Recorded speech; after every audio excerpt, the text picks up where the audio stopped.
မခုံမအသေးကလည်းမလှုပ်ရှားဘူးဆွေရဲ့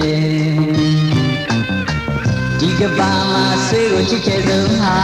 မောင်ဆိုရာပြည့်ရဲ့သားနဲ့ရှောင်းဖေကပြေးသွားရတဲ့ကွယ်တွေ့ဖယ်မှာဆိုရပြောရမင်းမှာအလိမ်ညာမိသားလေးသုံးလို့မောင်တယောက်ခေထားခဲ့ရတဲ့ဆွေမေးလိုက်တော့နောက်တယောက်နဲ့ချက်တွေပေါ်လို့ဆိုသူရဲ့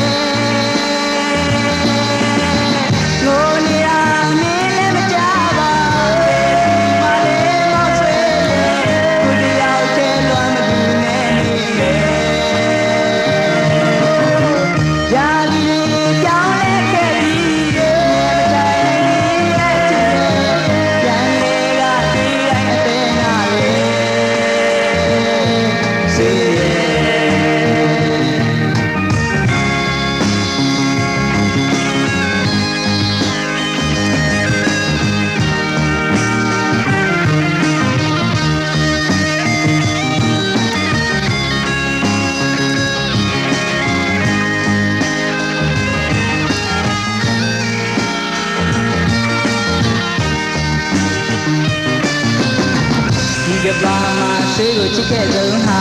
မောင်ဆိုရာပြည့်ရဲ့သားနဲ့ရှောင်းပေကပြေးသွားရတဲ့ကွယ်